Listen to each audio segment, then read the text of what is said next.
For this lesson, we are going to be talking about scale drawings, understanding what scale factor means. So points to remember, when we're talking about scale factor, if your scale factor is greater than 1, that means that you are going to have an enlargement. Similar to this problem, where you start off with a small shape and you go larger. If you have a scale factor that is less than 1, it's called a reduction, and that's kind of like the first example that we have here. All right, so let's go ahead and let's find these scale factors.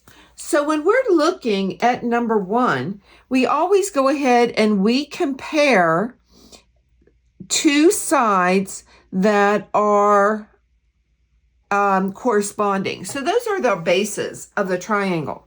So I see that I'm going from large to small. And if I'm going from large to small, that's a reduction. That's going to be really important because we know, this is me thinking about this problem, I know my SF is scale factor.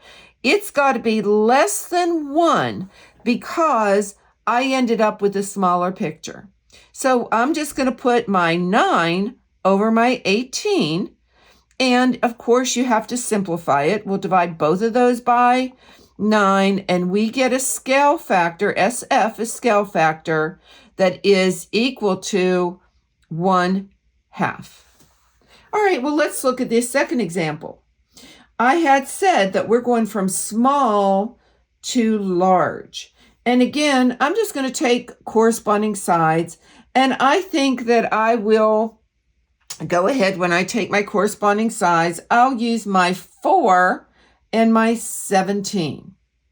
Okay, so I'm going again from small to large. That means I'm going to have enlargement. So that I'm going to take the larger number of 17 and I'm going to put it over 4. And the reason I'm doing that is because since I said this was an enlargement, I know, and again, this is me thinking about this, my scale factor has to be greater than 1. And when I go ahead and I do that division, I actually get 4 and 1/4 for my scale factor. All right. Looking at the next one, your shapes don't have to be in perfect straight form. They could be tilted a bit. So if they are, you've got to be careful about your corresponding sides. So now I see that I think I'll pick this 8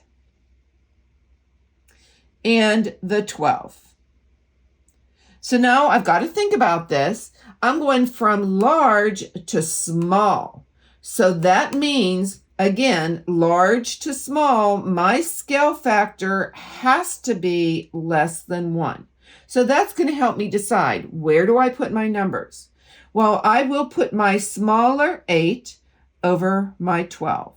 And we know if we divide both of those by 4, because your scale factor should always be in simplest form, you end up with 2 over 3. So the scale factor is 2/3. All right, let's look at a real life example and see how you should set up your thinking. We'll read it and then we'll mark the text. You are building a model of a new roller coaster with a scale factor of 1 to 51. The model is 4 feet tall. How tall is the actual roller coaster? All right, so let's go back. You're building a model of a roller coaster, and this is really important here. Our scale factor is a 1 to 51. The model, very, very important, is 4 feet tall. And they want to know how tall, we're looking for how tall is the actual roller coaster. So what I like to do is I like to set up my brain with thinking about this. So I'm going to put the word model over real. And this is my brain thinking about it. So when I set up my proportion, I will go ahead and have my model as my numerators and my real as my denominators. So let's go back to the scale factor. It's a 1 over 51 is what they give us.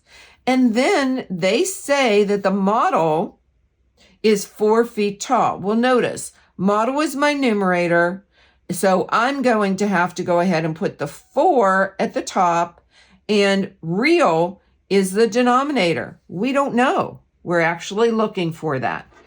And if you remember, we go ahead and we multiply by our cross products. And when we do that, we have 1x. So x is equal to 51 times 4 is 204. And that is feet tall. Scary thing. I don't know if you'll find me on that roller coaster, but that's your information for how tall the real roller coaster is. If this video was helpful to you today, please add a like, comment, and most importantly, subscribe for more Math with Marcia. See you again soon.